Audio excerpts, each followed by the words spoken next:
Dear God, we are inadequate to have a class and teach on you, especially as we talk about your essence and who you are. Help us to marvel, to look at you in a way that is worshipful, and help us to know who we are so we can better to know who you are and to know you so we can know ourselves. We pray for this class. We pray that you would instruct us, encourage us, strengthen us. This we pray in your Son's name. Amen. Amen. Before I get into the lecture, I want to ask you a question. Why do you think in my series of lectures I have dove into the Trinity, which is pretty unusual? I don't know of any other class on the doctrine of God that you hit the Trinity before you hit the nature of God, the attributes of God. Huh? That's Calvin there. Calvin's unusual. Well, now Calvin, what's that? Because God is triune. Though that's true. That is true. Back to Calvin, he doesn't. His doctrine of God is, I think, extremely good. In fact, Calvin and John Frame are guys I look to. But Calvin skipped over a lot of the attributes of God and the nature of God, and he didn't actually deal with it thoroughly. If you read in his section on the doctrine of God, so he deals with the Trinity, but the attributes of God he's not very thorough on at all. He stayed away from it to keep away from a lot of the philosophical speculations that typically was involved in that day when it comes to the doctrine of God. Okay, back to the question. Yes, God is triune, but those who deal with the attributes of God or the essence of God, they also believe that God is triune, but they hit the essence of God before they hit the Trinity. And I'm not saying they're wrong. We're just talking about the order. And I have purposefully dealt with the Trinity before we get into the attributes. But why do you think I've done that? Love. What's that? A lot of the attributes of God, if it's just a monadic God, how could he be a God of love? How could he be relational, compassionate, all these other attributes if he wasn't triune? Yes, that's very good. I see a lot of the attributes coming out of the Trinity in that way. Maybe it's because I'm rebellious a little bit. And it's my disdain for Thomas Aquinas and the speculative philosophical understanding of God that has been in a lot of influence of a lot of systematic theologians. But again, I hold to the equal ultimacy of God, that he's one and he's many, and equally ultimate, that means he's not more one than he is three, and he's not more three than he is one. And so in that sense, you have to choose which one you want to talk about first. You want to talk about the diversity of God before you talk about, or the persons of God before you talk about his essence, or vice versa. So I don't think it's a right or wrong method, but I think what a lot of systematic theologians have done, they've been impacted by the Platonic chain of being, where oneness is actually ultimate. They don't really say it, but we come to the oneness of God, and simplicity becomes the highest point of all the attributes of God. Simplicity is kind of the most important. And now they're going to be careful they're going to come back and say, well, if God is simple, then all of his attributes are identical, so you can't have one attribute that's more important than the other attributes if they're all identical. So they're going to come back around, but in the end, you got these men like Pseudo-Dionysius who built their whole mystical theology on the oneness of God. And the Trinity is kind of a flowing out of that oneness, if you would. And remember, if we hold to the fact that the person of the Son proceeds out of the essence of God, then you do have oneness as the root. You have oneness as the ultimate reality. And so it makes sense if that's kind of your bent or your disposition, or you unintentionally just holding to the traditions that have shaped that. Okay, we got to deal with the essence of God first, and then the Trinity becomes, in my mind, the Trinity becomes an afterthought. How do you fit the Trinity into this system of simplicity? And I don't think it can technically fit in. But again, theologians that I might quibble with, they're happily inconsistent.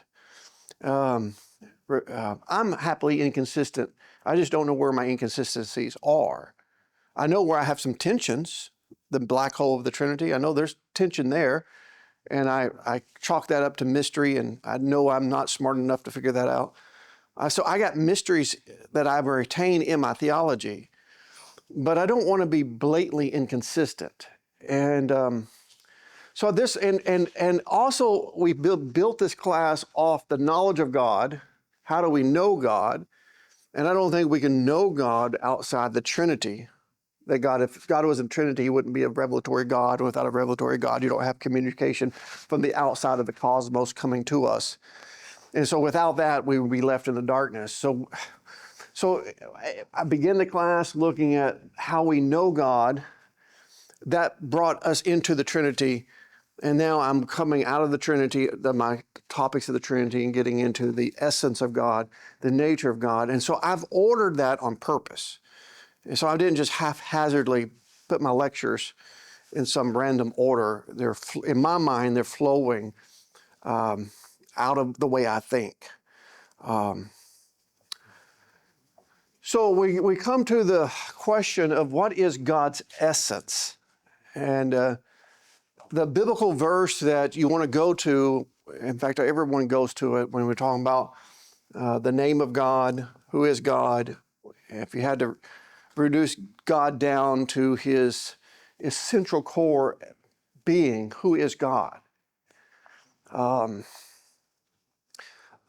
time when I was in college, I was on a sovereignty of God kick. And I was seeing how important the sovereignty of God is in scriptures. And I saw sovereignty everywhere. I was a new young Christian in the Reformed tradition. Sovereignty was just so important to me. I remember telling my professor, which I kind of cringe. And so I'm about to tell you something I said to one of my professors. I can't believe I said it. And none of you have ever said anything like this, so you're already ahead of the game. But I remember saying, I think the sovereignty of God is called God's core attribute. And why is that wrong? Why was that a terrible thing to say? Core attribute? Yeah, like of all the attributes of God, there's one at the middle. And like if you have the sovereignty of God, all the other attributes flow out of it. So that kind of like, that's the real essence of God. He is sovereign. He is all powerful, in control of all things. And that's that. And then from that, if you don't have that, you don't have omniscience. I was thinking, man, if you don't have sovereignty, you can't know all things. And if you have sovereignty, it could be all powerful. If you didn't have sovereignty, it's like I was thinking about how all the attributes kind of break apart and fail if you take sovereignty out of God. So in my mind, my naive mind, I was putting sovereignty at the core of who God was. And thankfully, my professor corrected me and said, no, that's not true. But why is it not true?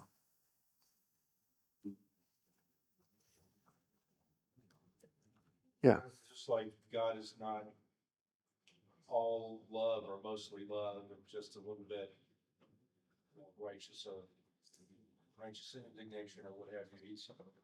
He's got to be all perfect in all of these things. Therefore, they're not ranked.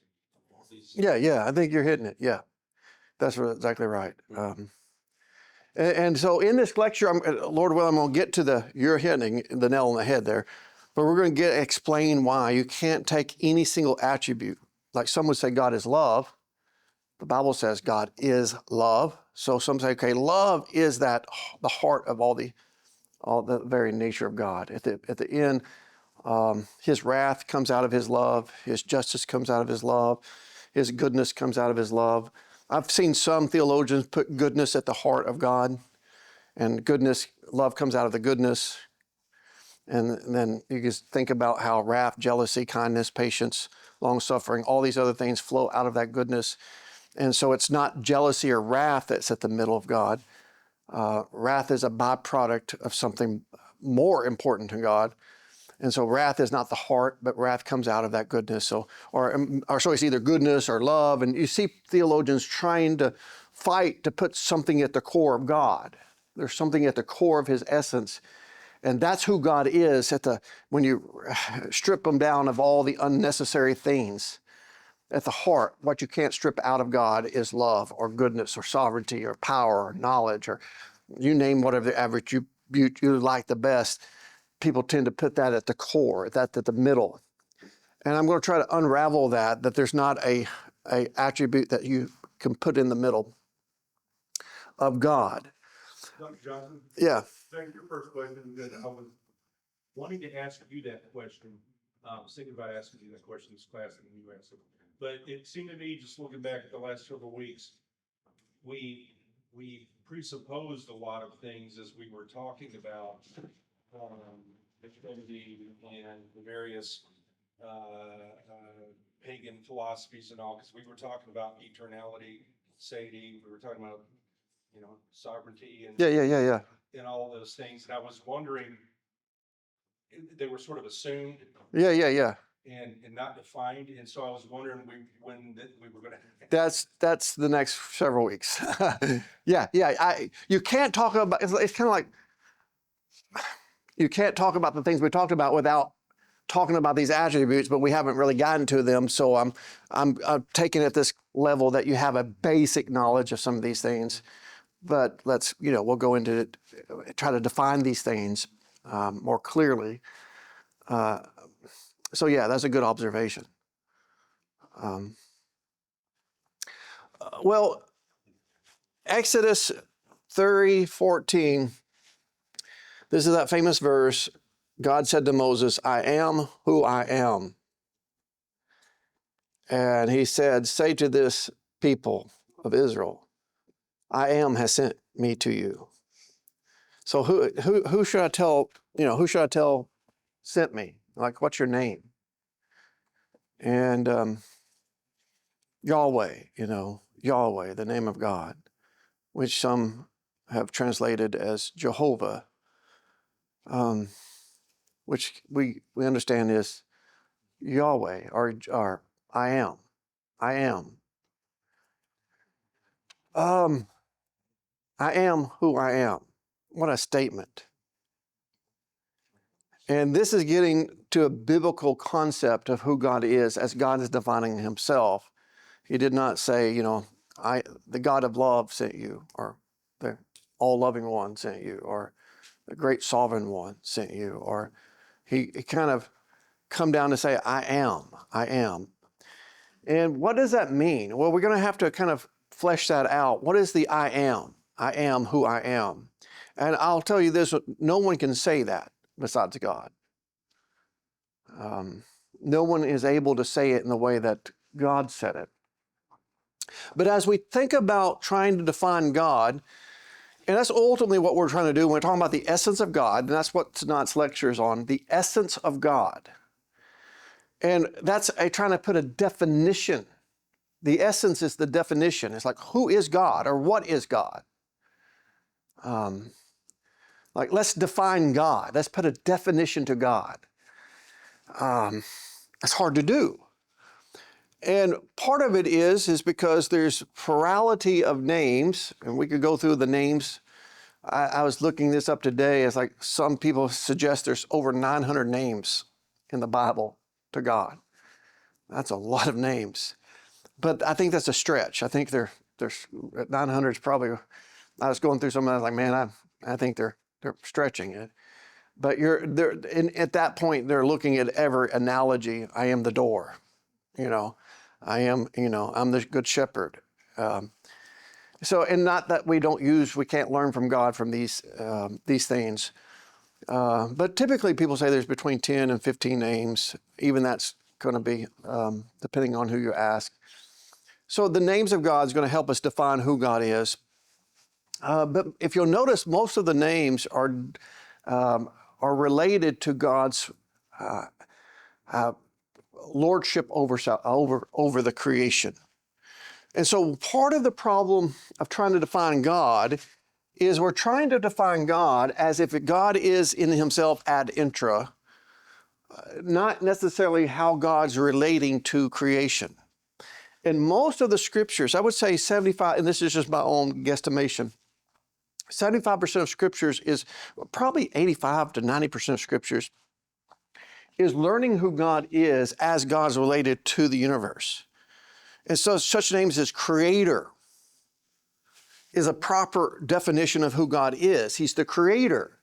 But if God had chosen not to create, which we know he could have not have, he wasn't bound to create, that leads into pantheism, and that's that chain of being where he's forced to do something because this is who he is.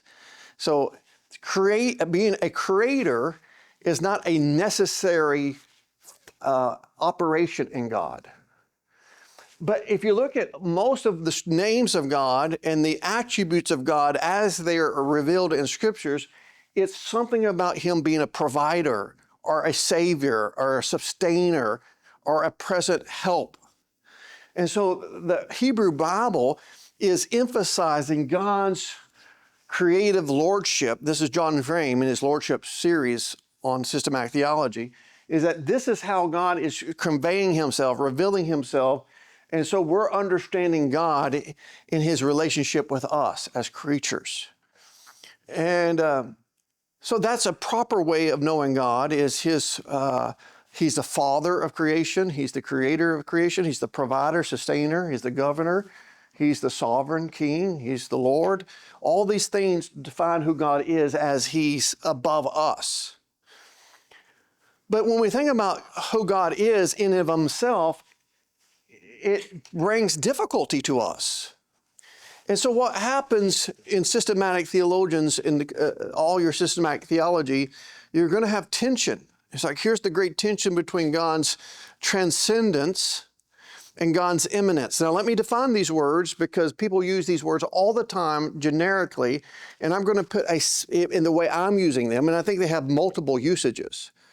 And so you can use transcendence and imminence properly. So I'm not putting what I'm about to say about them is not necessarily the only connotations that these words have. And you got to read the author and say, how is he using the word transcendence? How is he using the word imminence? But let me tell you how I'm going to use them. Transcendence is God as he is in himself. He's above creation. He's independent of creation. He existed before creation. He doesn't need creation. And that's how he transcends, that he's above us. And he's independent from us. He transcends us. So he's in his own category, if you would. And so you got the transcendence of God that places him high above us. And if you push transcendence to its ultimate conclusion, you get some people say God is ultimately unknowable. He's ineffable. And we've already talked about how that some of the way of causation leads to the way of negation, and negation ultimately strips all meaning away from God till God becomes completely unknowable. Well, that is, he's so transcendent, there's nothing about God that relates to us. Thus, he's in this separate realm outside of us, and we can't say anything about that. We're completely ignorant. So you got the transcendence of God is as God is in himself, how God relates to himself independent of creation. But then you got the concept of God's imminence. And I'm using the word imminence as God's relationship to creation, how he is not far off. I love the Bible verse in Isaiah. It says he dwells in the high and holy and lofty place, but also he dwells with the humble and those who have a contrite spirit. So you got both ands. You got a transcendent God that lives and dwells not in temples made by man's hands, He dwells in the high and holy place beyond our comprehension. But he dwells with us. So there's a real idea that he is the creator, provider, sustainer of us. And even for Christians, he dwells in us. So he's imminent. That is, he's near. He's far. He's transcendent. He's far. But he's also imminent. He's close, or he's near. He's drawn nigh to us. That is, he's knowable. But also there's this tendency that he could be unknowable. He's knowable, but beyond our comprehension. So what systematic theologians tend to do is begin to separate God's attributes. So like they start to talk about the attributes. Let's categorize the attributes. Let's categorize the attributes that God has in and of himself. And obviously you wouldn't put wrath up in this category, because if God is in and of himself, he's never angry. He's not the creator. So you got the attributes of God's transcendence, and we call those the incommunicable attributes. And then you have the attributes related to his imminence, and we call those the communicable attributes. So have you seen that in systematic theology books? You know, they're trying to compartmentalize the attributes and put them in order and put a structure to the way we think about God. And typically they deal with the transcendent attributes first, and then they deal with the imminent attributes second. And so they classify this. Most common classification is the classification of God's communicable and God's incommunicable. Incommunicable related to God's transcendence, communicable related to his imminence. Now, what do we mean by incommunicable? I've already talked about that word in a previous lecture, but It means we can't do that. It's not like us. There's no way that we can model it or Yeah. we can't handle that. We can't have it. Yeah. It's an attribute that uniquely and solely belongs to God. What is the communicable attributes? Things that we're supposed to reflect as Christians. Yeah. We're supposed to be loving. We're to be holy as I am holy. That is a communicable attribute. So be like I am. Be holy like I'm holy. Love as I have loved you. So that's communicable, and it's in the sense that it's, and what you think about the word communicable or incommunicable. I love that word communicable because it literally means share. It means to share. Somebody shared some Twizzlers with me today. I don't know who that was. You? Because I got the bonus wrong. Okay, Travis, appreciate it. I went on my door and there was a bag of Twizzlers. Like, yes. I was telling my wife on the phone, it's like, some student really loves me. And, but you communicated Twizzlers. You know, you shared Twizzlers. You took something that belonged to you and you said, I'm going to give it to you. Now, we got to remember this before I go on. God communicates certain things about himself to us, and they belong to God, but he puts them on loan and shares them with us. So we can't take, like we're the source of them. And this is extremely huge to understand about God. And it's like, I cannot say I am love. Or you can't say that. I might have some love. I may possess love. But if you take love away from me, I'm still Jeff Johnson. That's not my identity. I may grow in love, I may increase in love, I may have some, but I'm not the source. I'm not the origin of where my love comes from. So I'm not the origin of my own love. God is the origin of his love. And if I have love, I'll tell you this, we'll talk about this more later. If I have any love in me, it's the love of God in me. If I have life, I'm not the source of my own life. If I have life, which I currently have a bit of life, it's something I'm borrowing, if you would. I'm a caretaker of it. So I can't say, hey, I'm And I think all sin is the desire to have life in himself, to be the source of your own life, to be autonomous, to be your own boss, your own source of your own existence. And to be the source, you're like, I don't need anyone. I don't, like, what audacity for any human creature to say, I don't need anyone and I don't need God. It's like, that's the worst thing. Like, how foolish can you be? You don't need God. You don't even exist. You live and move and have your being in Him, and you don't have it in yourself. And so if it wasn't God being kind to you, you're gone. You have nothing. You know, you would disappear, dissipate instantly. And all of our goodness comes from outside of ourselves, comes from God. So God communicates that. That means He shares certain attributes with us, and we can participate with a bit of it. And so in some ways, we participate in God's goodness and love, especially only those who are converted and know the Lord. We participate in these things, but only partially and in a different way. So it's a communicable attribute, but there still remains something distinctly different between God's exercise of love, or God's possession of love, and our possession of love. In fact, maybe the difference would be we possess it, but God is love.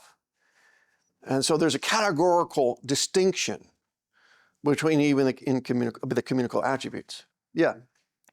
Is it, I think I read this, but is it correct to say that God's imminence pertains to His being and His transcendence pertains to His being, His imminence pertains to the Trinity, the persons?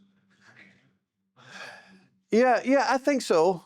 I think you're touching on something very good there, and it's where my mind is leading myself to that same conclusion, is that if God wasn't Trinitarian, there would be no way God would be intimate. And God's Trinity, because God's Trinitarian, His operations flow out of that Trinitarian procession. And it's the operation of God that we mirror, if we would. And I'll talk about that more later, because this is where we've talked about some debates within the Trinity. There's tons of debates. We're not out of the debates when it comes to the essence of God. And I think we're hitting on something, and you're jumping me forward in my lecture notes, but you're hitting on something very important, because you're hitting really on the controversy I'm trying to bring up, is when we're trying to define God, we're battling trying to understand God as He is in Himself, in His essence, if you would. But a lot of our knowledge of God's essence comes through His imminence. And if there wasn't this imminence, how would we even know God in His transcendence? And so we got this battle. And so a lot of theologians have tried to separate God's transcendence from imminence, and some will say this is God's absolute attributes, and these are God's imminent attributes. That is how God relates. So you got the difference between absolute, I say absolute, and God's relative attributes, such as wrath. How could He have wrath if He wasn't in a relationship with sinners? So you got this relational attributes with creation that draw out certain attributes of God. Some classify it as metaphysical versus psychological. Some say natural. Some say moral attributes. So this is in the transcendence, you got His natural or His nature. And when we get into His communicable attributes, this is His moral attributes. And you understand moral attributes are dealing with His activity, His actions, His operations.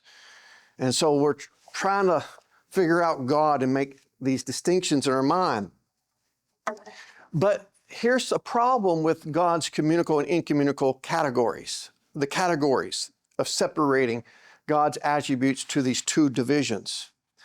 There's lots of tension, but there's this problem. Herman Babnick says, before I get into Herman Babnick's, what he says about this, What, off the top of your mind, what are some transcendent attributes? Someone name at least one. Yes, omnipotence. Omnipotence. That's always in the transcendent attribute class. What are imminent attribute? Love. Love. Someone name a couple more. Just somebody throw out an attribute. Let's figure out which category it fits into. Sovereign? Okay, what did that fit in? Cool. Which camp does that fit in?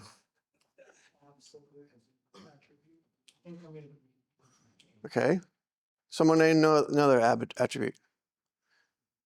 Merciful. Merciful. Which category does that fit into? Imminence. Imminent. Okay. Herman Bavinck says separating God's attributes between these two camps is dangerous because all of God's attributes, from one perspective, are incommunicable. And all of God's attributes, in some sense, are communicable. You say omnipotence. Let's take that one. That's in his transcendence. Well, obviously, none of us are omnipotent. There can only be one omnipotent one. So, of course, we don't share God's omnipotence. But we share in his power. And we have limited power. And so you can say mercy. Well, God's mercy is all merciful. So how do we share in all mercifulness? We don't. I mean, so in one sense, we don't share in the omni aspects. But in the other aspect of mercy, love, even sovereignty, I can be sovereign, if you would, from a smaller, pared down, imperfect way of my family. And I'm to take dominion, right? And taking dominion represents God's sovereignty not in an omni way, but in a pared down way. I share in it. And so in some sense, we don't share in any of God's attributes as God has them in themselves. But in other sense, his knowledge, we don't have omniscience, all knowledge, but we have some knowledge. And so he's really, Bavinck is saying this classification really breaks down. It's really not a good classification. And I agree with him on that. But I still think it is showing us there is a difficulty in trying to find out who God is. And even in transcendence and imminence, we can't think of it as if there's like a cutoff between both with a gap, right? It's Yeah. like, even that, there's no like point where they don't connect. And it's hard because if you say God is entirely immanent, let's say he's not transcendent. He's entirely immanent. What do you have? Pantheism.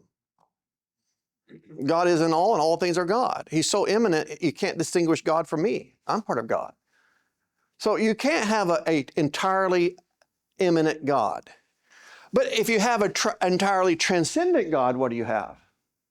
Platonism, agnosticism, a noble God. You get into mysticism and all kinds of dangerous teachings. So you got this dilemma. And so is it a matter of just keeping it balanced? Is it matter just 50-50? Or is it 75% transcendent, 25%? I mean, how do you do this? You have to have both. And I mean, this is where the Trinity comes in and helps us. The Trinity, remember, you have the one and the many that are equally ultimate. You have transcendence and immanence that are somewhat equally ultimate. Now, I'm not saying, before we go, heresy, I'm not saying God's immanence involved in this creation is essential to God, because nothing about his relationship with creation is essential to God. You destroy his freedom and his absoluteness and his independence. God ceases to be God if he's dependent upon creation. But what if you have one essence, three persons, and the operations, there's internal, necessary, I say that with emphasis, internal, necessary operations in God that are relative, relational, communal, where they're communicating, between each other. And then you got movement. You don't have a stagnant God. You got movement. You got relationship. You got communication. And that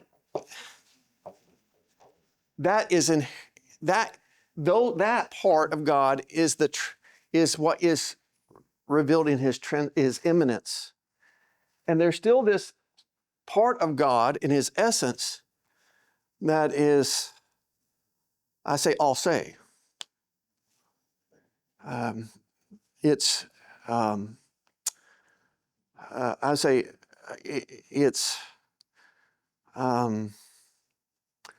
entirely different.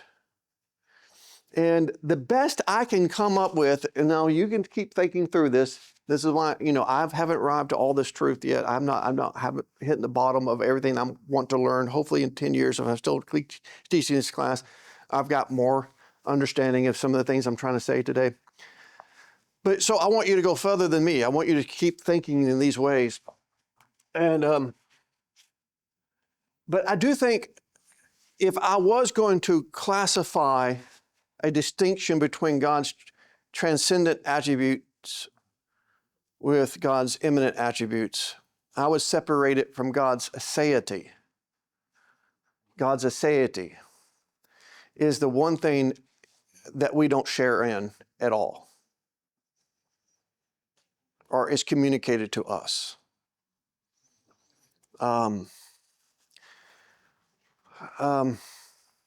Even that's tricky because I'm a father and I have children, and they're beings. Somehow God has allowed me to be a part of the life progression. So even then, maybe you say, well, Jeff, I'm not the source of my own life, but I was a part of the chain to be the source of my kid's life. And if it wasn't for me and my DNA and my genetics and who I am, my kids wouldn't be who they are. So that's kind of an amazing thought. Yeah, Johnny. Does the aseity go back to what God says of himself, or obviously Yahweh says of himself? Yes, in Exodus. Yes. Because we cannot say I am. None of us can say that. I just do have another question. Yeah. Is it possible to say that God is truly transcendent and also truly immanent? Yes, absolutely. Because he is He's both ends. therefore to be immanent. He is the best at it. Mhm. Because he is the only one that can do the imminency of what he does, and also this transcendence, him being God. Yeah. Yeah. I think you have to have both. And so it's not so much of dividing it up between 75 to 25% or trying to be balanced 50-50. It's about both. Both are true, wholly true, fully true. And without both of them be true, we don't have the God of the Bible. But how can both be true? And that's the problem philosophy cannot answer. That's the problem getting to the limits of natural reason, the limits of Platonism and Aristotelianism and any worldly philosophy. They cannot solve the riddle.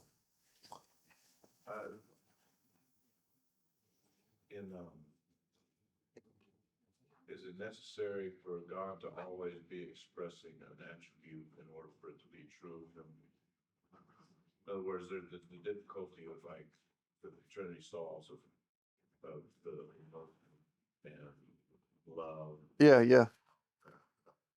Being able to be formed by God infinitely. Yeah. But we don't believe that he experienced wrath. The Father experiences wrath pre-creation against the Son or the Spirit, right? That was something that was true of him, wrathful against sin, though without expression. in eternity past. Mhm. Make it less true that he's avenging, or judge Yeah. like that. Yeah, you're bringing out another controversy. And of course, this goes back to God's relationship with time. If he's timeless, then he's eternally creating, and it's all present now. He's eternally angry. He's eternally, it's like, and so I was like, I have difficulties there. But honestly, I mean, I have difficulties with thinking of that there's definitely relative attributes that God has that are rooted in a non-relative attribute. Like God has always love, and I think wrath does flow out of love. And so God doesn't change who he is to get angry.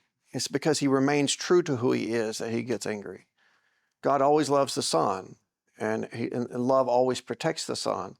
And therefore, love honors the Son, protects the Son, jealous of the Son. So anyone who hates the Son, he hates the Father. So God has to be angry, and is angry, justly so, because he's eternally love. And that love doesn't change. But if there wasn't for sin, there would be, that's a relative drawing out of love from a different perspective that would never have been seen or manifested if it wasn't for God's creation. So creation doesn't change God. That would be a heresy. God would cease to be God if somehow he's changed in the process of creating and getting angry. Because there can't be a change in God. He's immutable. We'll talk about that later. But if he's true to himself and he can't deny himself, and if he's love, then if someone sins, it's going to bring out what that love looks like in this scenario. So that love manifests itself in jealousy and anger, wrath, and so forth. I was thinking this sort of along the same lines earlier. We were talking about God, the Father's. It necessitates that the Father has a Son to be the Father, Mm-hmm. and that's eternal. But there was a divine time that he was not creating, Yes. so he was not known as the creator. He had the capacity to create, but since he had not done it, he was, Yeah. oh, that's weird, not yet the creator. And here's a black hole for us, or a mystery that I don't know how to solve. God never learns. And how do you fit that in with God deciding to create? So there's things in God that I think is beyond our pay grade. It's hard to imagine. We get into eternality of God and the infiniteness of God, infinity of God. Our mind shuts down at a certain point. But should we not expect that? It's like my mind can't grasp this entirely. Well, maybe that's the point. God's God. And if we could explain God, then we would be God. If we could understand and so we're limited in what's been revealed to us, and we're trying to do our best to search out God, to know God. And I think this class is important. I think it's an important inquiry. I love the fact that one of the commands to love God is to love him with all your understanding. And so we are to be academics. Now, it's to be with all of our hearts too. That's the balance. So we're not just coneheads and all knowledge and no heart. But we're to love him with all of our understanding. And this is what we're doing today, is part of loving him with all of our understanding. But we got to come to a point that sometimes our understanding comes to this point of, I can't go any further. And that's where we stop and we marvel and go, God, you're infinitely massive. I don't understand how you always existed. Regardless if you say he's outside of time or inside of time, whatever position you take, there's going to be a point where your mind can't comprehend it. And so anyway, theologians throughout the centuries have thought about the imminence and transcendence of God. Philosophers have pushed God into this ultimate oneness and ultimate simplicity, transcendence. and ended up making all this imminence as accommodated language. It's just metaphorical language, and they end up using that as a grid or interpretation framework to understand the Bible. And I think that is an extra biblical philosophy that's destroying God's relatedness, personality, you know, him being a personal God, immanent God. Because if God's not immanent, he's not personal.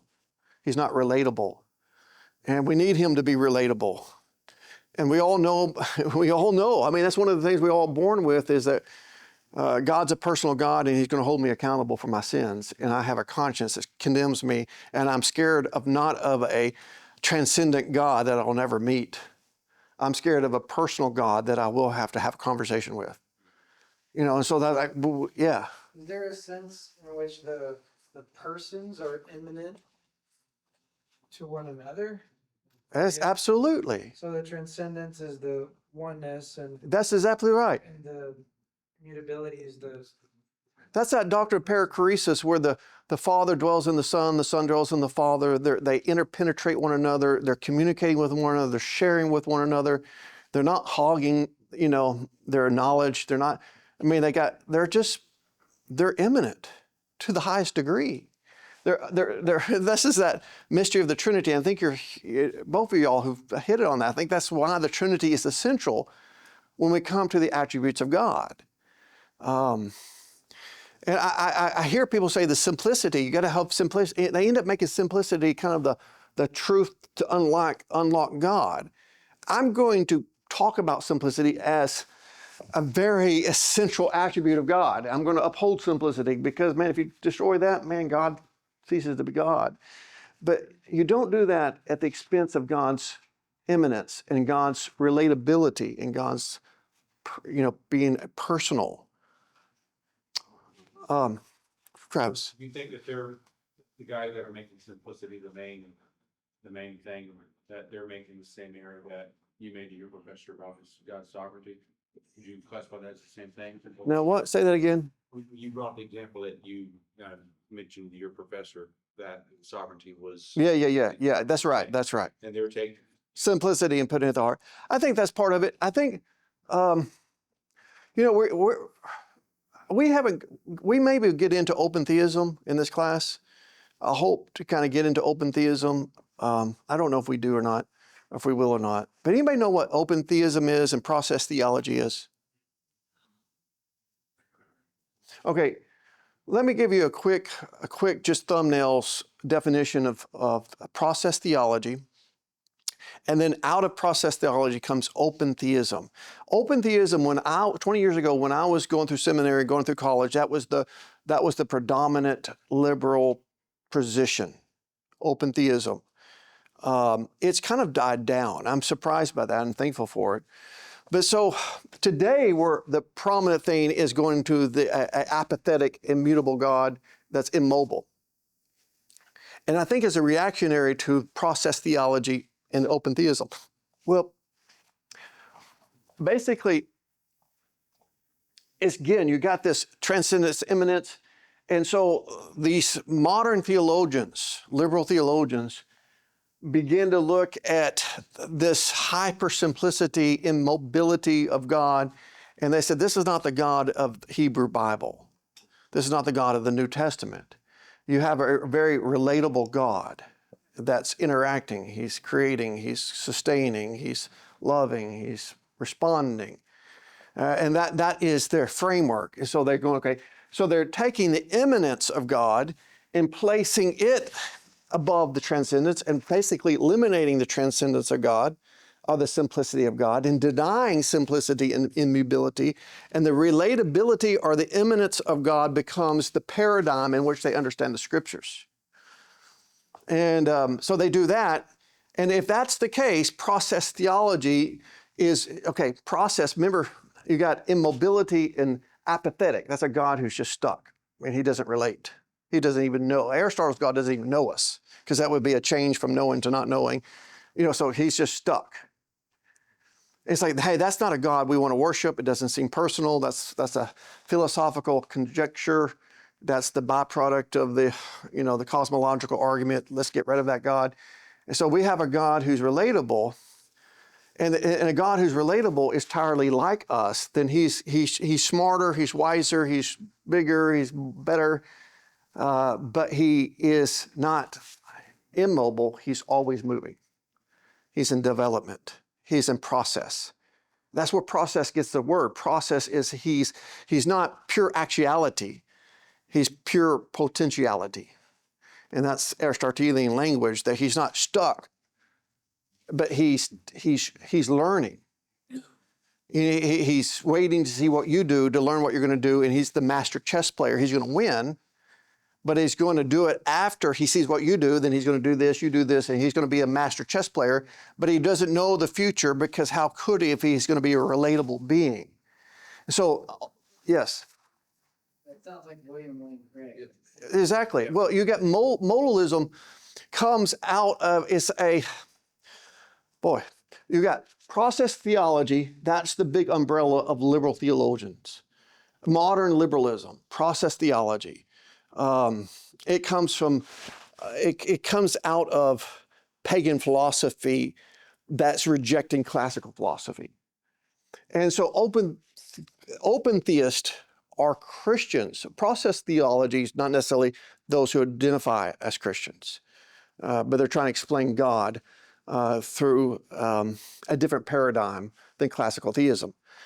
So open theist is taking that process theology and saying God is still in control, but he's not sovereign.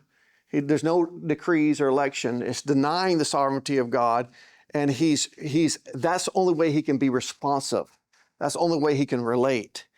And so you got William Lane Craig, who wouldn't claim to be an open theist. He's a middle ground between sovereignty of God and open theism, and that is modalism. Modalism is he's still putting God in control, but God's looking through time and he evaluates. Now this is kind of crazy, and this is kind of crazy, but you may remember Dr. Strange in the Marvel series. He had the ability to run through every potential like thousands of scenarios. If I did this, this would happen, then that would happen. And he just keeps on running them until he can find the perfect plan.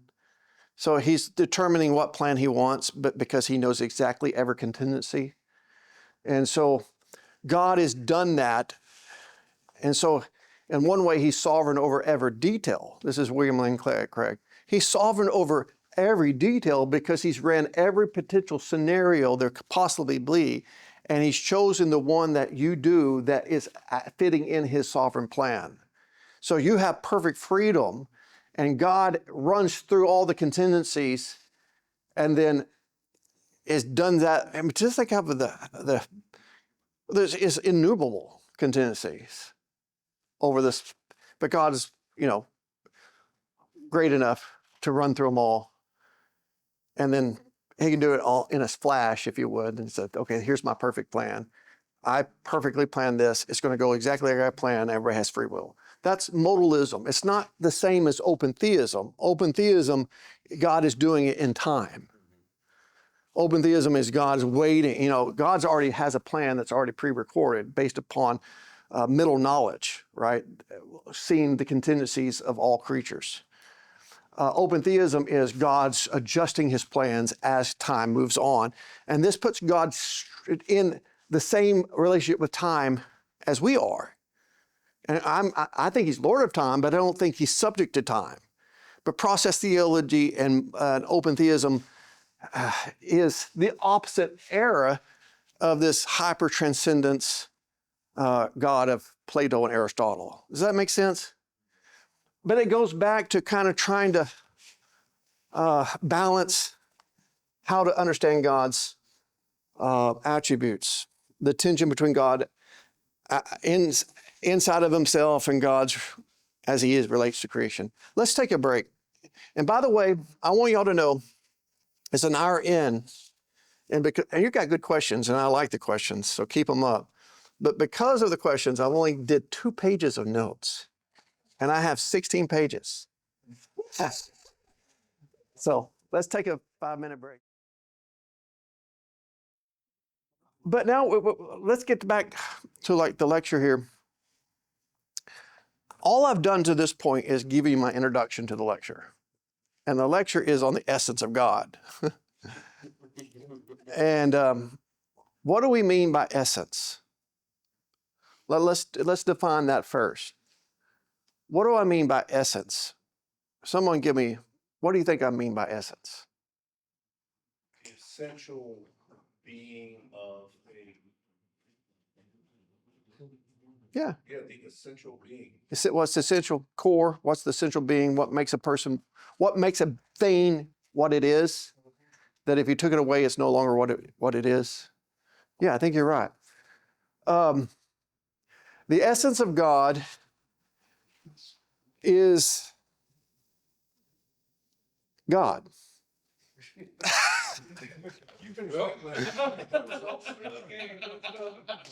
That was 3 pages. What is a woman? You're racist. Another way of saying, and I know that it's funny, but it's true. God is God, and that's it's like, well, that doesn't tell me anything, and it doesn't tell us much at all. But it does say that I think only one that can say God is God, or God is what He is, or I am what I am. God is unique. That's a uniquely way of classifying God that we can't classify any other being. We don't have our identity. Again, the persons, we say the three persons don't have their identity without their relationship with the other two persons. But God in Himself has His identity within Himself, and He needs nothing outside. He doesn't need creation for Him to be who He is. We have no, I mean, what is a man would be nothing if we didn't have a woman. You know, it's like it's like our identity is interdependent upon the creation that we're in. Our identity is very much dependent upon a lot of factors, multiple factors. So you just say, what is the core identity of humanity? Is it arms? If you have no arms, you're not a human anymore. Ears? If you lack ears, you're not a human. Is it a body? You know, what is the core attribute of humanity? Well, you can't put one thing. Right? You can't, because humanity is made up of parts, a diversity of parts, and you need multiple parts. And the parts of humanity are derived outside of humanity. So we're a collaboration of different parts that make us who we are. So it's hard, you can't put the essence of humanity down to one essential thing. Again, what the Platonic and pre-Platonic philosophers they sought to do is like, what is the essence of all things? What is the core essence of life? What's the core essence of the universe? And they wanted that one thing that you strip everything away, you have the meaning of life, the meaning of being. That's existence itself. That's being itself. That's what being is. But the universe cannot be stripped down to its core, a core single property. So when we think about God, what is the core central property of God? And so God is what He is, and so that's another way of saying God is His attributes. We need to, some people have a problem with the word attributes, and I can understand the attributes, because that has this conception of we're attributing these qualities to God. And that's a wrong conception, because we're not attributing, or God is these things. He doesn't possess them. He is those things. Let me think about it this way. God is love. He doesn't have love. He's not even a God who has all love. Like all the amount of love, take all the love, all of it, and give it to God. That's not who God is. It's not like He has it or He possesses it. No, that's who He is. He is love. God is love. We possess it, but that's not who we are. God is love. So God is is it just a single attribute? No, God is all His attributes. Another word for attributes that some theologians use, and I think it might be a little bit better, is property. The properties of God. But I like the word attributes just fine. So I'm going to continue on using the word, the attributes of God. But we mean property. Another synonym for essence is nature. The nature of God. Who God is or what God is. So synonyms. So look at these as all saying the same thing. Essence, nature, attributes, properties. That's the makeup of God. That's what makes him up. And these properties reside in the one single essence of God. Now, somehow the three persons, and we talked about what a person what makes up a person, and we talked about the four relational, interdependent properties of a person. But what is the essence? That's where we're at today. What is the essence? It's the totality. The essence of God is the totality of what God is or who God is. It's all of what God is. The essence of God separates him from all that is not God. Dr. Johnson? Yeah. How do we fit in, God is spirit? Where does spirit fall? Same place love falls. In knowledge and power. That's who God is. He's spirit. God is spirit, and those who worship him must worship him in spirit and truth. God doesn't have a spirit. He is spirit. William Perkins, by the way, sometimes I take it for granted that you know some of these names. William Perkins is the father of Puritanism. He comes right after the Reformers. He's the father of English Puritanism, right alongside of a man named William Ames. And so these are the the 16th, late 16th century, in the 1500s, the late 16th century Puritans that followed the Reformers. And the Puritan age come basically out of them. And William Perkins was probably, besides Calvin, the number one reference of all the Puritans. So if you read Puritans, they're going to be quoting William Perkins left and right as they quote Calvin and Luther. William Perkins says, whatsoever is in God is his essence, and all that he is by his essence. A Baptist theologian, Augustus Strong, says, the attributes of God are those distinguishing characteristics of the divine nature which are inseparable from the idea of God. Louis Berkhoff, the name attributes is not ideal since it conveys the notion of adding something or assigning something to the one, and is therefore apt to create the impression that something is added to the divine being. Undoubtedly, the term properties is better, as pointing to something that is proper to God and to God only. John Owen says, and where are the properties of God? There is the nature of God. For his being and his properties are one and the same. That's where I'm saying properties, essence, attributes, and nature are used by theologians as synonyms of the very makeup of who God is. Is there a slight nuance in the sense that all of the attributes make up the one nature? So there is right? It's not like a perfect synonym, but they go together, right? It's like attributes and nature. Yeah, the singular plural distinction. Yeah. Yeah, I see where you're going. And that's another contention. We're putting our finger on these debates among theologians. And of course, the ultimate hyper simplicity says there's only one attribute because there's only one essence. And we use attributes in the plural because of our finite perspectives. A lot of times we'll use a prism.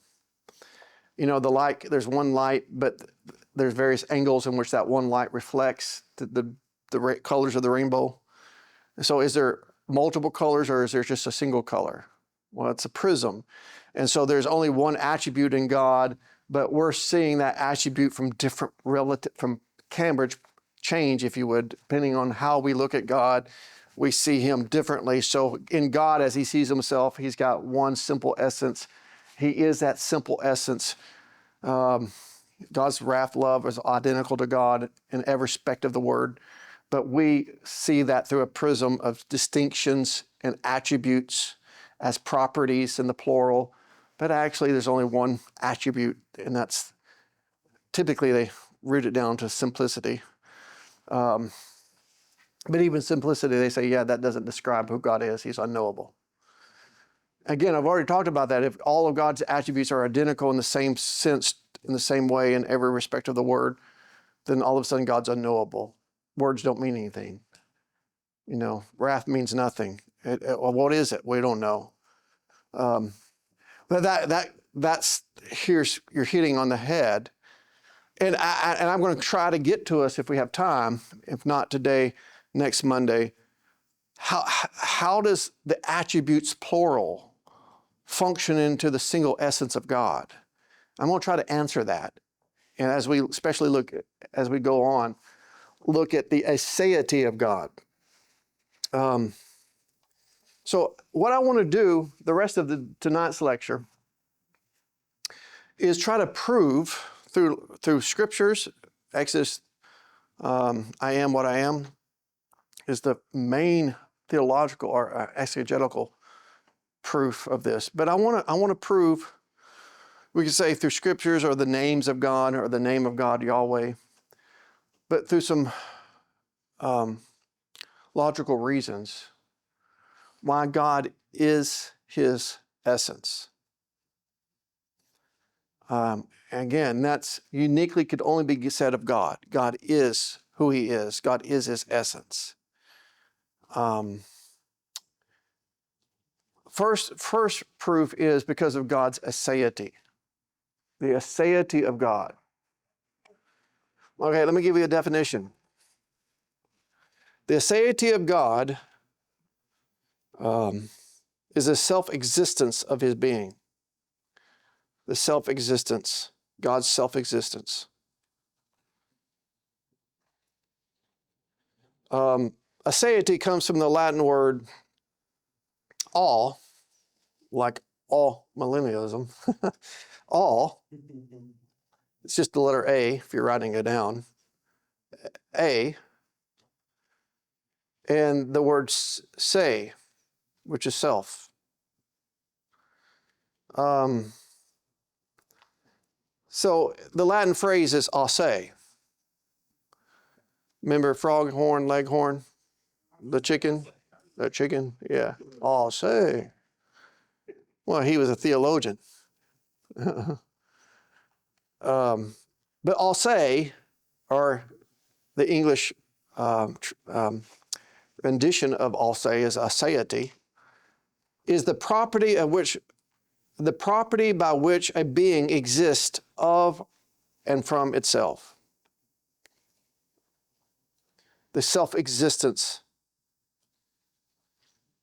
Bruce Ware says God exists eternally independent of the world as the one who is fully self-sufficient in his own infinity, perfect self-existence.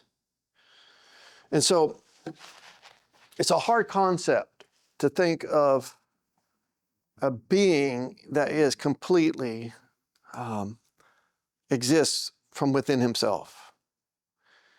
You know, and that's the problem with creation. Nothing is the cause of its own self-existence. There's always a cause and effectual causal relationship on creation. Like I don't exist without my mother and my father, and they don't exist without their parents, and go all the way back to Adam. And there's a causal relationship. But where does God get his life? Who created God? Where does God get it? Where does he get his power, his knowledge? Where does he derive this from? What source does he derive his existence from? Well, the answer is from himself. Yeah, He's self-derived. He has nothing outside of himself that he's, in fact, that's what it means. Aseity means underived. And he's the only one who's underived. That means God's existence relies on nothing other than himself. He's the only being who is the eternal and independent cause of his own existence. Now, if God is all say, that means he has to be a bunch of other things. It means that he has life in himself. I think, John 5:27, the Father has life in himself, and he's granted the Son to have life in himself. I meet with I meet with a man in our church once a week who's been a pastor. He's an older man, very intelligent. And I think he's convinced me on this, that sin is the rebellion. It's seeking to be like God and seeking to have aseity, to be the source of our own being, be the one who controls knowledge and control our death. Just seeking to be God. And every sin can be traced back, and that's pride, right? That's arrogance. It's a deviation from reality. But God alone is all say. Well, God's aseity includes God's independence. If God is all say, that means he's fully independent. He's the only one who's independent. Job 22:2, can a man be profitable to God? I mean, do we hold to some middle knowledge that God has to see what we do to figure out what his plans are? Is he dependent? Does he learn? Is he reliant in any way? I mean, process theology, God is no longer our say. God is no longer sovereign. He's no longer complete in himself. He becomes a dependent being. Karl Barth says, God is not dependent on anything that is not himself, on anything outside of himself. He is not limited by anything outside of himself, and is not subject to any necessity distinct from himself. On the contrary, everything that exists is dependent upon his will. And though I don't agree with Barth on a lot of things, he's perfectly right on that. All of creation has a constant dependence upon God, for everything lives and moves and has their being in him, according to Colossians 1:17. But God is the first cause of all things, but he himself has no cause and depends on nothing but himself.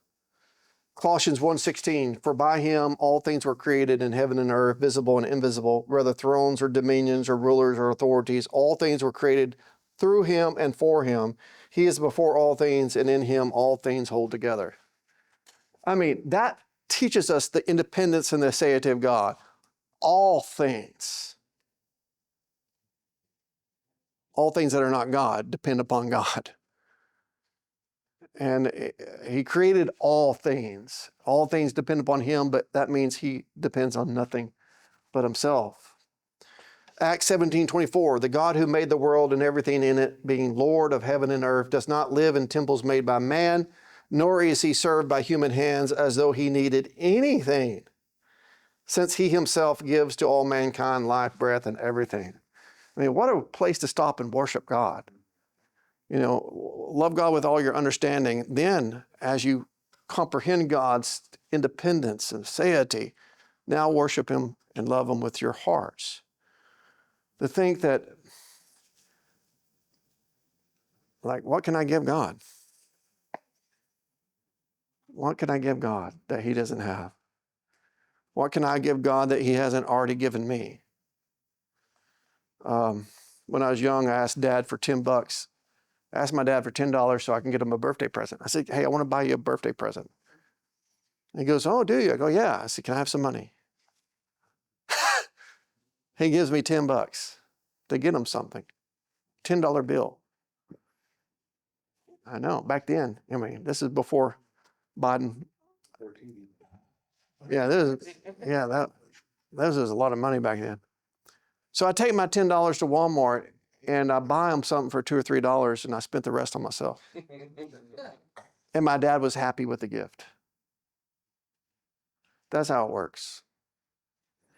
That's how it works. We give a little portion to God and God's pleased. It's like, and we think we've served him. We think we've given to him. It's like, no, we're the dependents. He's the independent one. Yes, we are to serve him. We're to give to him. We're to love him. We're to reflect that love back to him. Of course we are. And he's pleased with that.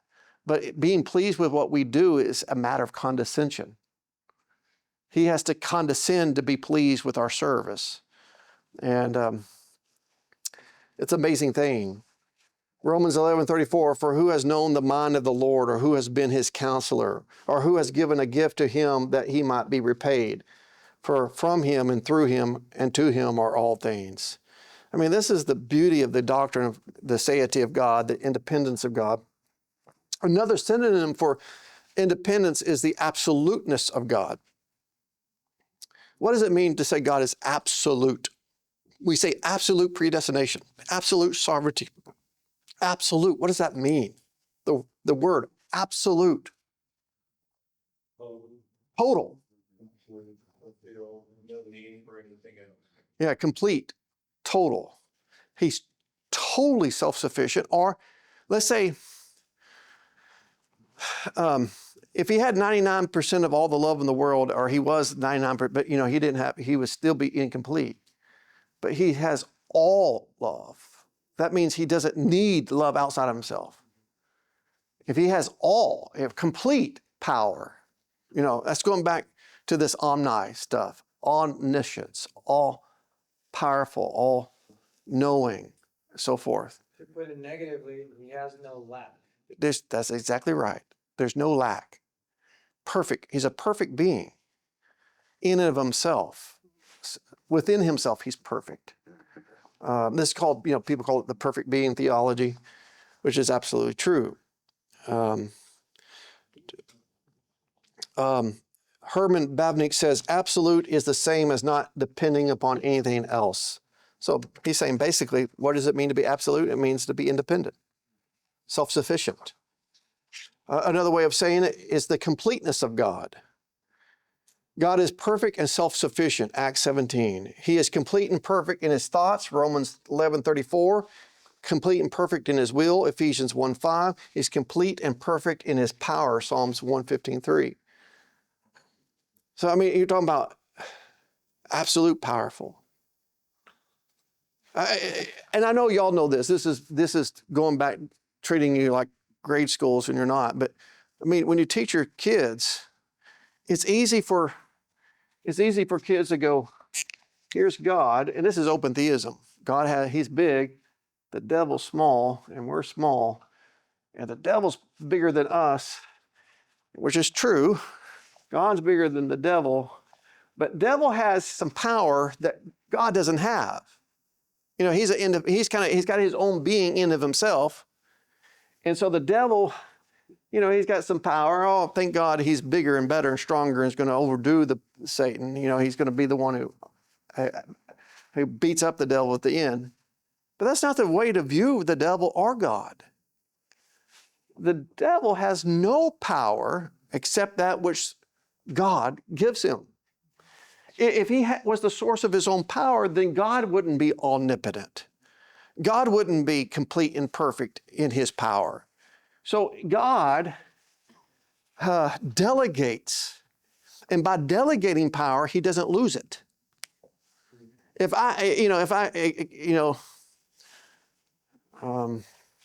So your cell phone's low, I say, okay, plug a cord to my cell phone, and I'll let you have some of my battery.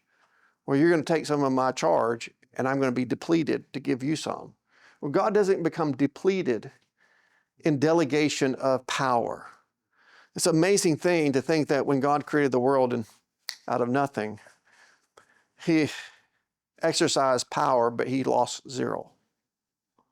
None of it he didn't get tired, he didn't grow weary, he didn't for a second need to be recharged. That's what we're talking about. He constantly remains complete and perfect in who he is, in his love, his power, his knowledge, and every other attribute. God is his essence because of the incorporeality of God. Incorporeality of God. That's what we've already said. God is spirit. Incorporeal. I don't use that word very often, so I can't say it very well. Incorporeal means the absence of any bodily limitation. What if God was a body? My kids fight with this. I had one of my clients in my old job had Down syndrome. He was a big black man that was like a teddy bear, lovable as you can be. But he's like a kid. He's like a 5-year-old kid in like a body that would kill you. But he was so gentle and kind and fun, lovable. And I believe the Lord saved him. I believe he was a Christian. But I was trying to explain that. He's like, what does God look like? And he thought he looked like an old man, like Santa Claus. He actually had an imagination that Santa was an image of God. And I'm trying to explain to him that God is a spirit. You ever try to explain that to a kid? Very difficult. And I said, he doesn't have a body. He's like, he stood back. What do you mean? I said, well, he doesn't. I was sitting next to him. I pointed to his legs. I said, he doesn't have legs like you. What you mean, Jeff? He's just from here on up. And so he couldn't get the body out of his mind. Like he doesn't have legs. Oh, he's just he's a crippled. And but what does it mean for God to be a spirit? That's where I have a problem, because when I think of Christ comparing spirit to the flesh, and flesh is our stuff, it's our material. Yeah. I always thought that the spirit is God's material. That's kind of the way my mind thinks too. But maybe love is his material. But what is love? Is love a spiritual thing? Maybe kindness is his material. Maybe power is his material. But none of those things are corporeal. None of those things are fleshly. So it's easy. It's easy. It's easy to go, here's God. We need this central. We need sovereignty. We need power. We need aseity. We need simplicity. We need spirit and corporeality. We need something to put at the core. And it's not wrong, because God is these things. But we're going to get to the we're going to have to answer that question, hopefully, before we're done. But it means that God's without any physical or material makeup. It means God is invisible. And it's hard to put your mind on something that's invisible. Invisible reality.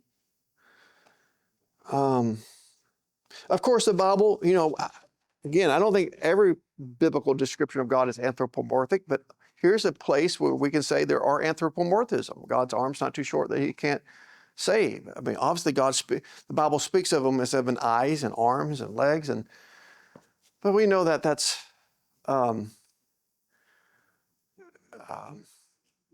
anthropomorphic. I have a friend that he corrected me a little bit, and he says, yes, there are anthropomorphic, talking about body parts being attributed to God. But remember, we're made in his image. And obviously the image of God is not Santa Claus figure or human body figure up there. But the image of God is a God who sees. So he made us have eyes. God's a God that works, thus he made us have arms and legs and hands. He's a God that thinks, so he gives us a mind. So even our physical bodies resembles the image of God in some ways. Not that God becomes a body, but our body represents God, and the functions of our body represents the operations of God, and the operations of God mirror his essence and attributes. And God is his essence because of God's eternality. First, God, there's two ways of talking about his eternality. The fact, one, he's eternal. Psalms 90, verse 2, before the mountains were brought forth, or ever you had formed the earth or the world, from everlasting to everlasting, your God. 1 Timothy 6:16, who alone has immortality, who dwells in the unapproachable light, whom no one has ever seen or can see. To him be honor and eternal dominion. Amen. Psalm 102:27, but you are the same, your years have no end. Deuteronomy 33:27, the eternal God is your dwelling place, and underneath are the everlasting arms. R.C. Sproul says, because God himself has no beginning, he was already there in the beginning.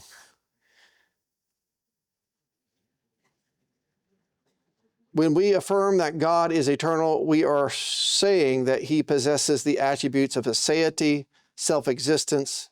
This means that God's eternality has existed of himself and in himself. That is, if you believe that God is in himself, God, you can't have a beginning. You can't have a time that God was not. If God is fully the perfect being, self-existent, complete, perfect, independent, absolute, then he has to be eternal. He has to be eternal. He can't come into existence. That means God is immense. So eternity, the eternity concept is dealing with time. The immensity of God is dealing with space. That is, he's ever present. 1 Kings 8:27. But will God indeed dwell on earth? Behold, heaven and the highest heavens cannot obtain you. How much less this house that I have built, David says. Psalm 139:7. Where shall I go from your spirit, or where shall I flee from your presence? If I ascend to heaven, you are there. If I make my bed in Sheol, you are there. If I take the wings of the morning and dwell in the uttermost parts of the sea, even there your hand shall lead me, and your right hand shall hold me.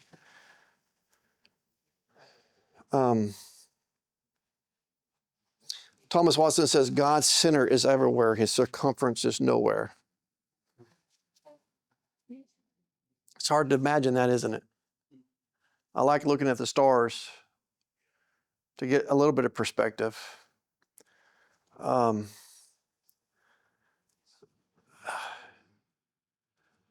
Say, this is why I still believe in in one sense, you look at the stars, you see the transcendence in the imminence of God by gazing at the stars. You see the transcendence that the universe can't contain God, so he extends beyond the universe. I don't know where the universe ends. No one does. But the universe is finite. God is infinite. So wherever the end of the universe is, God continues to go without end. It's hard to imagine. And that means he's in the universe. He's not the same as the universe. That's pantheism. But where can you go where you run from his presence? Another way, I like doing this to children. So this is a little thing that kids marvel at, but I still marvel at. I like doing it for kids because it makes me marvel every time I do it. Taking this notion of Thomas Watson, his center is everywhere, his circumference is nowhere. Imagine in your mind the eye of a needle, a sewing needle. So the little needle, think of the smallest needle you can. And think of the little hole, the little eye. I hate that because my eye, I get frustrated. I can't get it in there and I'm trying to do it and I just give up. It's like Letha does it the first time, But that little hole there, if I was holding one and you had a little hole there, every bit of God's attributes, all of who God is, every aspect of God, the full entirety of God's inside that hole. And you can make the hole as small as you want it. Go as small as you want it. And go, all of God's in that hole? And see, but then you can go, okay, make the hole as big as you can get it. The hole includes all the universe and beyond the universe. All of God and entirety of God is there too. But our mind wants to make it like, here God is here, you know, like he's moving around. But he's everywhere. And all the God is everywhere. But a body doesn't work, a corporeal body doesn't function that way. My feet are down here, my hands are here, my feet and hands are not at the same place. I can change places. I can stand on my hands and put my feet up, but I can't be all at the same place at the same time. My soul is, right now, is confined to my body. I don't know where my soul is in my body. If it's in my brain or in my heart, I have no idea where the soul is. But it's living inside this body. And so my soul is not there. My soul's not there. My spirit is not over there. It's here. This is where my soul is. This is where my spirit is. It's not everywhere. Even demons have spirits. They're not bodies, but they're not immense. They're limited in their locality. But God is he doesn't have a body in the sense that like his love is here, his kindness is here, his mercy is there. Maybe his other attribute is over there. All of his attributes are everywhere God is. And God is the totality of all of his attributes. And his attributes are not confined to any one space, but everywhere. It's an amazing, amazing thing. And that means if God's aseity, if God is ase, and God is independent, absolute, perfect, immense, eternal, that means God is simple. Let you hear from my lips, I believe in the divine simplicity of God. And if you take simplicity away from God, boy, God ceases to be God. But what does simplicity mean? Here's my definition. Let me give it to you. The simplicity of God is the inability to divide God's essence into standalone parts. The inability to go, let's put love over here. Now that's a standalone, independent part of God. Let's put his power over here. That's a part. Like, think about your hands, your foot, your eyes, your nose, your heart, your lungs. You're made up of a diversity of parts, and your parts could be separated and pulled apart. You cannot, hear me, you cannot take love away from God and still have God. Nor could you take love away and still have power. You can't take, I don't know how many attributes there are. Maybe you can figure that out. But let's just say there's 100 attributes. Again, I'm just putting out a number. Here are the central attributes of God. God cannot be God without all these attributes. You pull one attribute away, all the other attributes fall. They're interdependent, if you would. I say the attributes demand the other attributes. They're inseparable. The attributes of God. This is kind of like this, why you can't put spirit at the middle and say that's the core. And all the other attributes flow or emanate out of that one attribute. I wanted to do that with sovereignty. I think love is more natural to put, if you had to put one, maybe love, put that in the middle and all these other attributes flow. Let me explain it this way.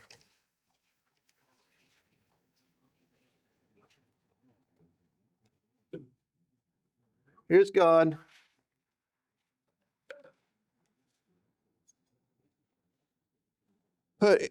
Let's just put an attribute.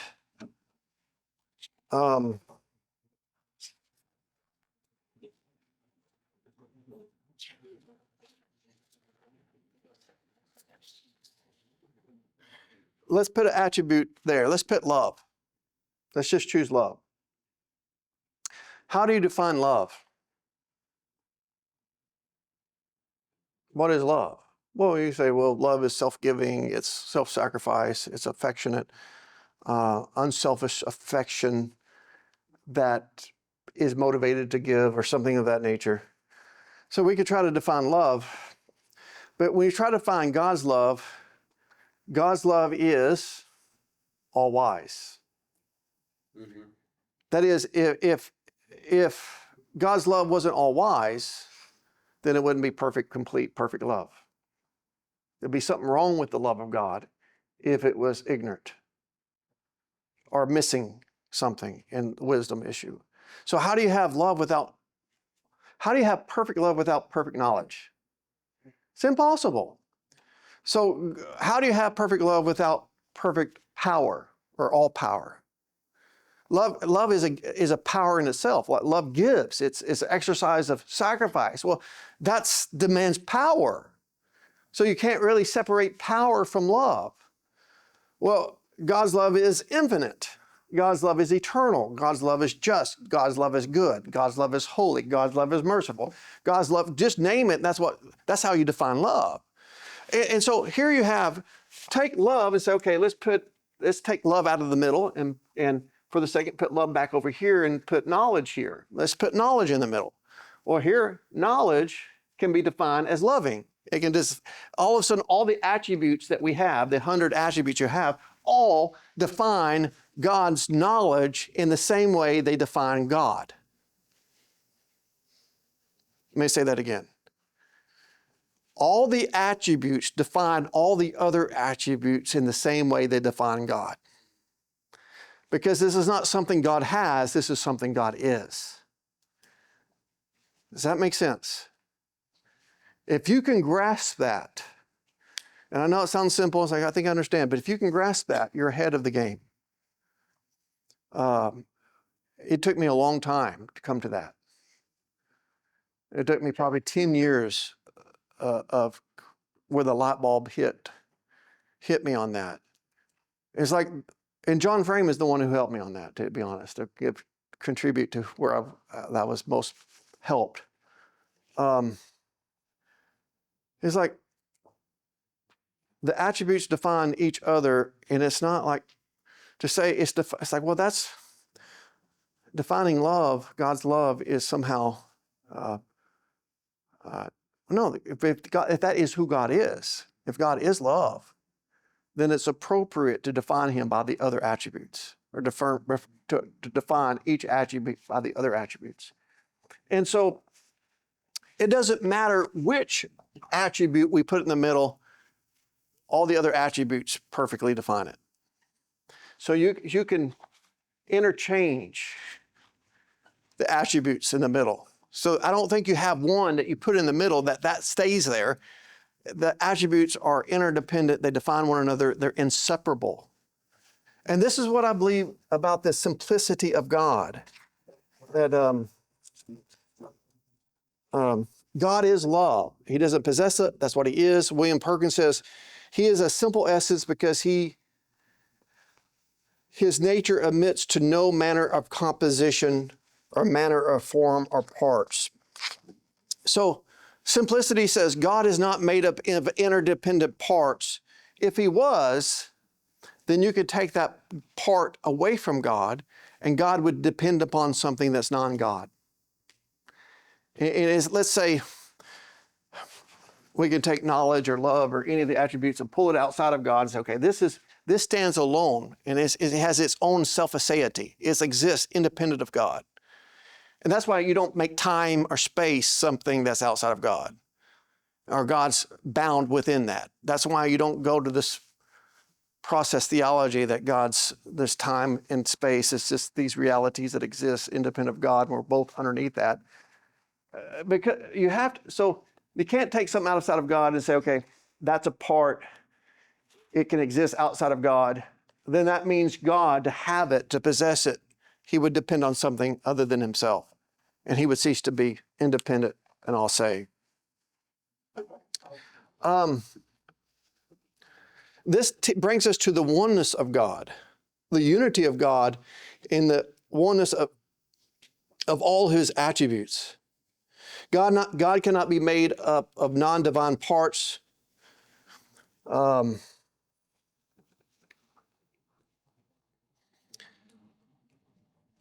If any of God's attributes existed independently and separately from God, then for God to be God, he would be dependent on attributes or an attribute that exists outside of himself, and he would be dependent on something that was not God. So simplicity keeps God's aseity intact. Any questions on that? Yes. Now, if there was an attribute that could be the center and focus of God, would it be holiness? No. I was gonna ask sort of the same thing. I was thinking that holiness describes all of God. His love is holy, his power is holy. What I'm saying, all the attributes can be, It's the same thing with all of them. you can do every attribute, you can define it by all the other attributes. So is holiness a distinctive attribute? Holiness is just one of his attributes. In the same way, love is one of his attributes. You could put it in the middle, but you could put all of them in the middle. That's the point. And that's the simplicity of God. So that goes to show you, back to my, Johnny, I'll get to you. That's why you get a little hole in the needle. All the attributes are there. Because if you have one attribute, you have them all. If you have holiness, holiness is part of the moral cleanness, the moral perfection, the purity of his nature of being morally, ethically good and loving. And holiness talks about so holiness is a wonderful attribute because sometimes it talks about the transcendence of God. He's separate from us. So holiness can reflect his transcendence. It can reflect his moral purity. It can reflect, some sense, his glory or his the radiance of all the beauty of his attributes put together. I'm not doing this more detail because we got just time limited, but we could talk about what is the beauty of God. And if you understand the simplicity of God, then you get a better understanding of the beauty of God. And I think the beauty of God is an attribute of God, like holiness and glory and other things. But the beauty of God is the harmony of the attributes functioning together and interdependent. Where you have one, you have them all. It's like you cannot separate God's attributes. What this God uses his love at this, then he loses his knowledge over here. He uses his kindness over here. All the attributes are constantly being used. If one attribute's used, all of them's used because they're all. That's why they're inseparable. They're simple. Now they're not indistinguishable. But do you see how close they are together? Maybe they are one attribute.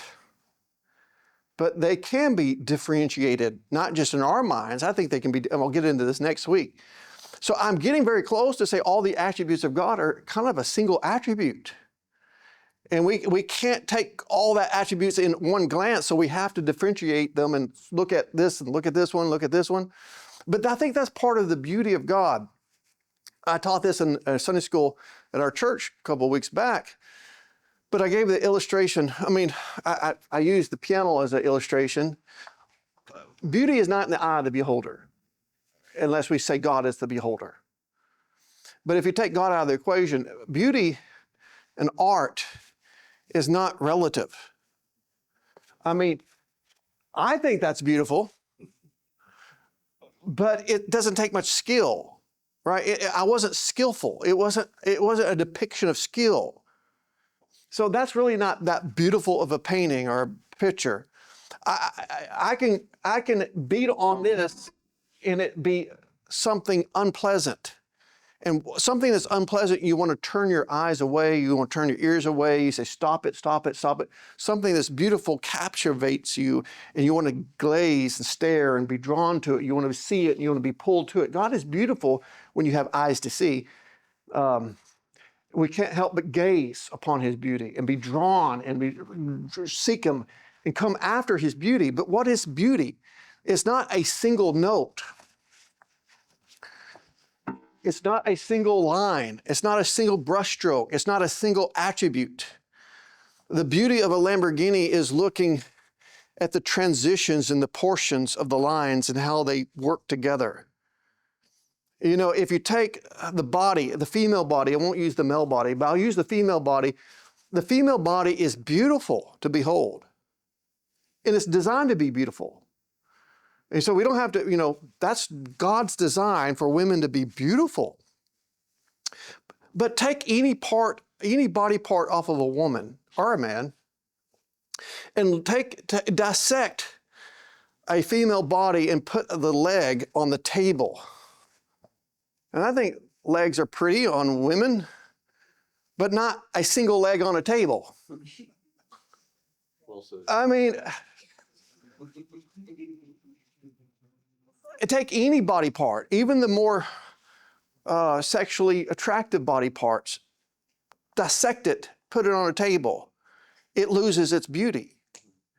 Ears are weird, noses are weird, Even the eyeball by itself might be kind of cool, but it's still, it's the symmetry of that's what art is, that's what beauty is. It's the lines coming together proportionately and pleasantly, the notes coming together.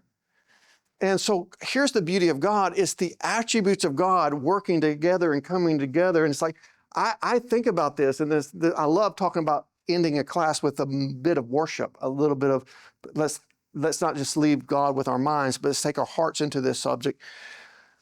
We're talking about the simplicity of God and the interdependence of the attributes working together. I love thinking about the attributes of God, and he becomes altogether beautiful when I contrast them. When I like to think of God's power,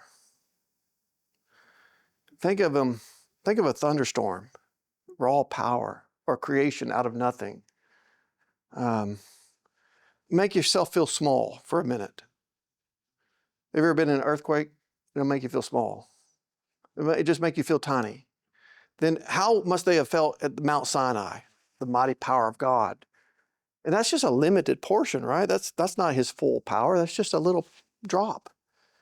Think about him holding all the stars in the palm of his hands. Like, man, what kind of power is this? Remember when he calmed the storms and the disciple says, man, this guy, even the weather obeys him. And then they feared and trembled. And they thought they were scared until they realized there's one who's controlling the weather. Then they got terrified. So think of that for a minute. Then think of his holiness, his purity. Now after you get that in your head, the power of God, think of his humility. Think of his lowliness, his meekness. It's like, wow, that's perfect power. Power under control. That's a loving power, a kind power. That's beautiful. So it's comparing it's like seeing the attributes in light of the other attributes, that you can really get the grandeur and the glory, the holiness, the majesty of our God. And to think that he is these things in himself is worthy of worship. In fact, it should lead us to bow down and worship him, and praise him and seek him and to admire him and to want to know him better. Let me see this God. I won't be satisfied, the psalmist says. I will not be satisfied until I see you in your presence. I see you in your likeness and made into your image. I'm not going to be satisfied until I see God. And that should be the longing of our hearts. That should cause us to study theology proper, to know more about this God. Any closing questions? Another question. Yeah. I don't know if you mentioned this, I just forgot, and I forgot to write it down, but would you say that God's attributes are perichoretic? What do you mean by that word? I'm a small guy from Arkansas. Perichoresis, the interpenetration of the person. Oh, yeah. Perichoresis. Perichoresis. You just used another form of perichoresis. Absolutely. Absolutely. They interpenetrate one another. They're inseparable. I mean, where you see one, you see them all. Because he's simple being. He's not made up of parts, diverse parts, separate parts. He's a single essence. And that's why, going back to the debate, is he attributes or an attribute? When I say he's a single attribute, that attributes has to be understood through we're differentiating God's operations, if you would.